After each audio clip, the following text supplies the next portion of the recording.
We're going to look at the wide receivers that have moved up the most in fantasy football drafts over the past month and try to figure out, should we be drafting these guys or maybe should we be fading the hype? Now, of course, there's some real news that we have to talk about with a few of these names, but Van Jefferson as the first guy, say not much has changed, right? I mean, we have a report coming out that's saying Matthew Stafford said he and the team feel confident in Van Jefferson heading into this next season. That doesn't really change much. That doesn't really move the needle with Van Jefferson, but this is a wide receiver that we've been talking about on flockfantasy.com with Bush Sports. He's made a pretty strong argument in why you should be taking Van Jefferson, and I'm going to dumb it down. We're going to just make this extremely simple. Van Jefferson is one of the only wide receivers the Los Angeles Rams have. I mean, right now, if you're looking at this depth chart, you have Cooper Kupp as obviously the solidified option that can see a target share of about 30% on a per game basis. Then after that, I got Ben SKYROCKETING. Maybe Tyler Higbee's the next best target. So yeah, Jefferson is going to be on a team that probably has to throw the ball a little bit more than they did in years past because their defense is probably going to be a little bit worse than it was in years past. And you really have nobody to go to outside of Kupp. Now, with Jefferson, I understand the push in underdog ADP in particular. Obviously, best ball, you're going to have to go way deeper. These deep wide receivers are going to matter. But to be honest with you, in your traditional redraft format where you're having to just start, say, 2 wide receivers and a flex every week, I wouldn't even waste a roster spot on Van Jefferson there just because I don't necessarily ever see Van Jefferson turning into a top 24 option. Now, of course, in underdog drafts, say if you draft him as your wide receiver 5 and then all of a sudden he could be your wide receiver 3, then yeah, he's a pretty big hit. But even if he turns into a wide receiver 3, he's not going to make a difference in your ESPN league. Now, going over to our next guy, Sky Moore has gone from an ADP of 123 to now an ADP of 103. Sky Moore has a report from The Athletic saying the top slot wide receiver for the Kansas City Chiefs appears to be Moore. Now, we know historically, Andy Reid and rookie wide receivers, not great, right? Historically speaking, in this Andy Reid system, it's going to take a little bit of time for them to actually have a large role, for them to be fully trusted into this offense. And Sky Moore was not that this past year. I mean, they really did not trust Sky Moore at all. The man was the wide receiver 141 from a points per game perspective. He only averaged 15 yards per game. He had a target share of about 5% in this offense. Didn't score a touchdown. Now, what I'm a little bit more focused in on is actually going to be the advanced metrics with Sky Moore, where his yards per route run were at 1.6. Definitely not good. I want to be on record. That is a bad mark for his yards per route run. But I will admit, maybe it's a little bit better than just his 141 finish, right? Now, he did average 16 air yards per game. That's horrible as well. But I want to give Sky Moore the benefit of the doubt because this is a phenomenal situation. I mean, the Kansas City Chiefs obviously are the favorite to lead the NFL in passing yards this next year. Like right now, if we look at where the quarterbacks are being drafted on Underdog Fantasy, you actually have Patrick Mahomes as the number 1 quarterback off the board. And what's funny is if you look at the player props for the quarterbacks on Underdog, you actually have Patrick Mahomes at more than less than half a passing yard. Yes, you're getting a free Patrick Mahomes bet on Underdog Fantasy. Gotta act fast, not gonna be there forever. And if you want to go and get into a draft with us every single day, if you want to check out any of those player props, they are all going to be on Underdog Fantasy. It's best ball. There's no time commitment at all during the year. That's how I drafted 700 teams and how I won $150,000 on Underdog last season. And if you want to go check out that free Patrick Mahomes line, or if you want to get in a draft with us, you can sign up with promo code FLOCK and they're going to match your first deposit dollar for dollar up to $100. Plus, you'll get our 2023 fantasy football rankings and a free trial to flockfantasy.com. So I want to give Sky Moore the benefit of the doubt. It's a phenomenal situation. We know Mahomes is Mahomes. I am not a believer in Kadarius Toney. I think that Toney is most likely a gadgety type wide receiver, will not really make an impact from a fantasy football perspective. Travis Kelce is now pushing 34. So the situation's great for Sky Moore. But what we did is we went over to the RotoViz screener. We took Sky Moore's receptions per game, targets per game, receiving yards per game, and looked at a window that was 25% worse and 25% better going back all the way to the year 2000. That way we can look at every wide receiver that was comparable to Sky Moore as a rookie and see who are the best guys in their second year. So we had 58 wide receivers with the similar rookie season to Sky Moore since the year 2000. And there were 3 wide receivers that averaged more than 50 receiving yards per game. Those wide receivers were DJ Chark, Cameron Meredith, and Steve Preston. Now, with Sky, going back to what we were talking about with Van Jefferson, I think he can be an impact player for you from an underdog perspective, where if you draft him, say, as your wide receiver 4, wide receiver 5, and he ends up being a high-end wide receiver 3, that's great, and you're happy, and you're going to be printing money. But in your casual redraft ESPN league, does Sky Moore have the upside to go out there and turn into a top 12 option, a top 15 option, a top 20 option? Probably not. Like, if you were going to take him in the last round, sure, but I'd rather probably take a swing on like a last round running back that maybe sees their situation get better before week 1. Now, going over to our next guy, Deontay Johnson, we've already talked about a lot this week, so we're going to keep it very brief.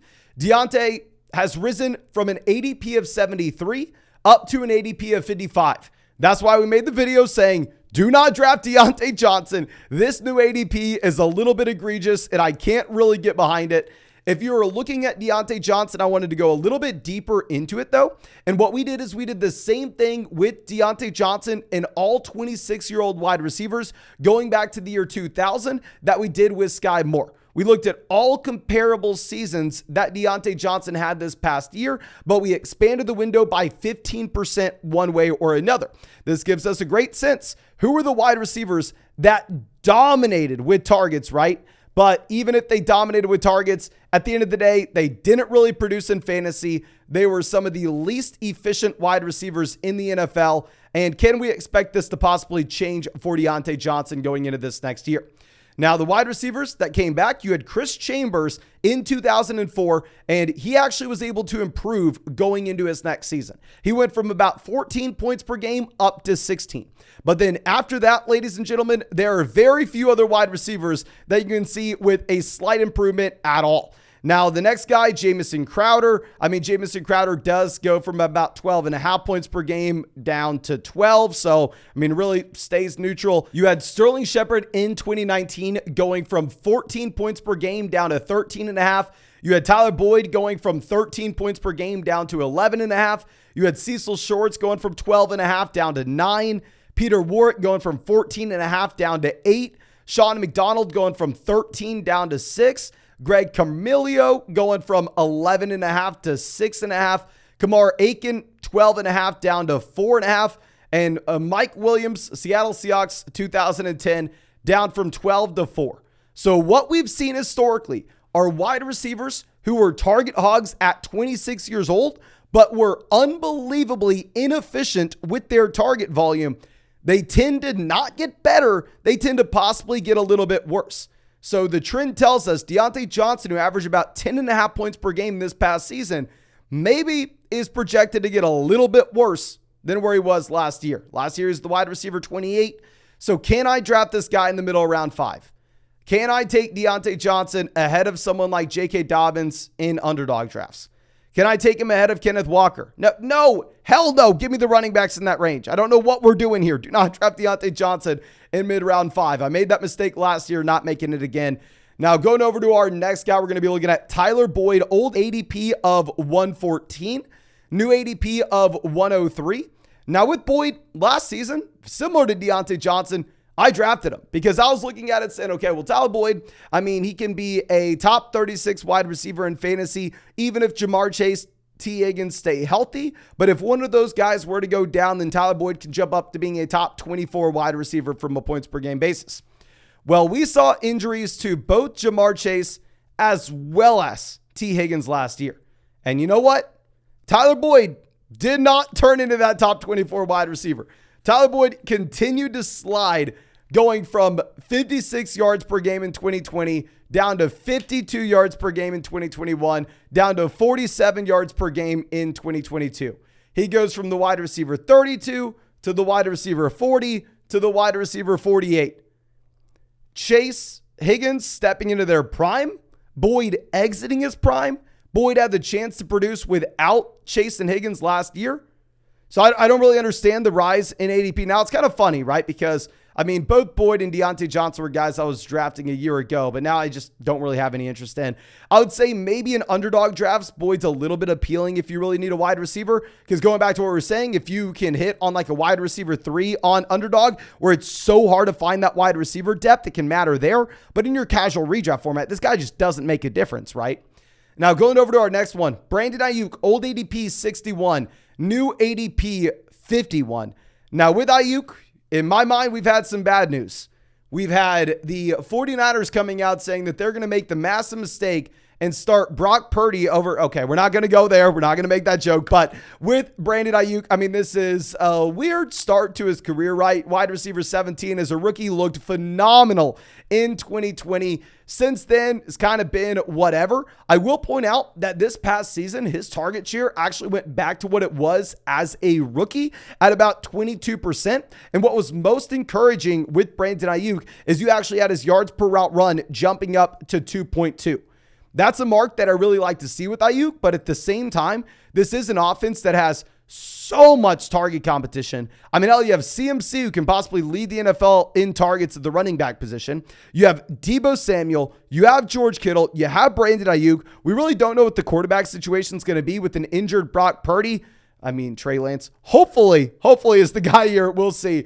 But what I want to look at is the difference in ADP that you have, say, in your casual ESPN redraft league in comparison to the high stakes underdog drafts that you're looking at. I shouldn't call underdog high stakes, right? They have $5 tournaments. What am I doing calling underdog high stakes? But regardless, in ESPN casual drafts right now, Brandon Aiyuk is going as the wide receiver 34. You're getting Aiyuk as a low-end wide receiver 3, a high-end wide receiver 4, and at that price point, 100%, I really like Brandon Aiyuk, right? I mean, he has an ADP of 92 overall, so you're getting him in the middle to late rounds, whereas if you're going to underdog drafts, there, Brandon Aiyuk is the wide receiver 28, not the wide receiver 34. There, Brandon Aiyuk has an ADP of 51, not an ADP of 91. So what I would say is in your underdog drafts, you probably don't want to be taking Brandon Aiyuk at that price. But if you're able to get him as like your wide receiver 3 in a redraft format, after you grabbed an elite tight end, after you took a couple stud running backs, and then still grabbed the wide receiver ahead of him, like if you go heavy running back, heavy tight end in your casual league, and then grab Brandon Aiyuk as your wide receiver 2, seems like a great pick in my mind at that cost. Keep in mind, everything is based on cost. Now, our next guy, Elijah Moore. I mean, we called him a must-draft guy early on in the offseason. He's risen from an ADP of 97 to 87 with Elijah Moore. Year one was great, particularly the end of year one. Y'all remember Elijah Moore, the final 7 weeks of his rookie season. The man was a top 10 wide receiver from a points per game perspective. Year two, he has a falling out with the team. He's out there just throwing fits halfway through the year, and I don't really know if you can blame him now. I will say Elijah Moore was one of the worst wide receivers in the entire NFL. And I mean the worst when it comes to his yards per route run. We know how important yards per route run is in signifying wide receiver performance and predicting that from a year-to-year perspective. That is the biggest red flag that you're going to see, that he did not even average 1 yard per route run. It's wild. Very rarely are you ever going to see that. Now, what we did is the same thing with Sky Moore, the same thing that we did with Deontay Johnson, is we headed over to the RotoViz screener and we looked at all wide receivers that had a similar rookie season to Elijah Moore, as well as second season to Elijah Moore. So what we were able to do with this is we were able to see guys that had a great rookie year followed with a disappointing year two, and see if there were any big time players on this list, see if we've seen this before since the year 2000. And the guys include Elijah Moore, Preston Williams, Hunter Renfrow, Kiki QT, Greg Little, Titus Young, and Donnie Avery. So not too encouraging. I think at this point, maybe what you're hoping for is Hunter Renfrow with much better quarterback play. And of course, it's all about where you're drafting that guy. It's all about the value that you're getting. So, I mean, if we're going to go ahead and look at where he's going in your casual ESPN redraft league, right? There, you're going to get Elijah Moore as the wide receiver 58, 100% sign me up for that price. If you're able to grab Elijah Moore in the last round or two of your casual redraft league, I mean, right now he's an ADP of 160. I think that's a pick that has upside, where if Elijah Moore shows that he can be a solidified option in this Cleveland Browns offense and get back to what he was as a rookie early on, then that's great. But then if you're in week 2, week 3, and Elijah Moore's done nothing, he looks like how he did this past season, you're not going to have an issue cutting him for a waiver wire guy. But to be fair, there's a big difference between being drafted as the wide receiver 58 and pick 160 with where he's currently going in those ESPN drafts, and being drafted as the wide receiver 44, ADP 87 with where he's going in these underdog drafts. I would rather have Javonte Williams. I would probably rather even take the shot on Dalvin Cook. Yeah, so underdog, probably pass on Elijah Moore. In your regular league, I think you're fine to draft them, very similar to Brandon Aiyuk. Now, going over to our next guys, we're going to actually have two teammates here, super brief. Devontae Parker rises up from pick 215 to 189. Tyquan Thornton rises up from pick 184 to 174. With DeAndre Hopkins signing in Tennessee, this is 100% justified in underdog drafts. Maybe you get a spike week or two from these guys in an underdog draft. Maybe, right? And if you're taking them there, pick 179, 189, then it makes sense. But in your ESPN draft, in your casual redraft league, wherever that is, you have no interest in wide receivers like this. Now, our last guy on this list, someone that is rising. Keenan Allen, old ADP 44, new ADP 35. I'm sorry, I am out on Keenan Allen. I know a lot of people were quote unquote roasting us on Twitter for saying that Keenan Allen has declined for 3 straight seasons. They were keyboard warriors going, oh my gosh, you can't say he declined just because he got hurt. Okay, well, one, when a wide receiver is closing in on year 10, you possibly need to be worried about injuries, okay? Just going to put that out there. And 2, we can safely say Keenan Allen's declined for 3 straight seasons now when you're going from 10.5 targets per game down to 9.8. down to 8.9. When you're going from a target share of about 27% down to 25%, down to 21%, these opportunity metrics for Keenan Allen are on the straight decline, and this is concerning for a wide receiver that is going into year 10. It is also concerning the fact that they go out of their way and they draft a wide receiver in round 1 of the NFL draft. So I'm sorry to say it, I am not in on Keenan Allen this year. I was drafting him so much last season, round 3, because I thought it made a lot of sense. Everybody was all in on Mike Williams. Everybody was taking Mike Williams over Keenan Allen.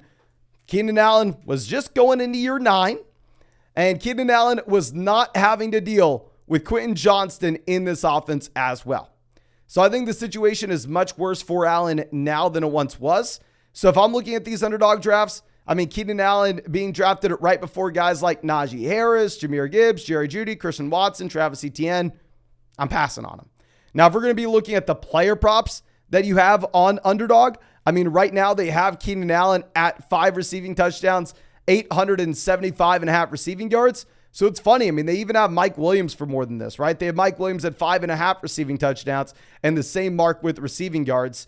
Now, if you wanted to make a bet on Keenan Allen, you could also just go to the Underdog player props and bet Keenan Allen versus Mike Williams. Receiving touchdowns, they'll give you an extra receiving touchdown on the Keenan Allen side, or Keenan Allen versus Mike Williams with receiving yards. But personally, I think this is a sell high moment with Keenan Allen. But I think that's all we have for you. Again, thank you so much for checking out this video. I really hope we were able to help you out. I really hope you were able to get something from this. And as always, if you play fantasy football, subscribe to the channel, drop a like on this video. And if you want to get in a draft with us, which we're doing every single day on this live stream, or if you want to go check out any of those player props, you can on Underdog Fantasy with the link in the description, the link in the comment section of this video. If you sign up with promo code FLOCK, they're going to match your first deposit dollar for dollar up to $100. Plus, you're going to get our 2023 fantasy football rankings and a free trial to flockfantasy.com. Available in damn near every state. You can see the states here. But thank you so much, ladies and gentlemen. Really do appreciate you and really hope I get a draft with you on the live stream tonight.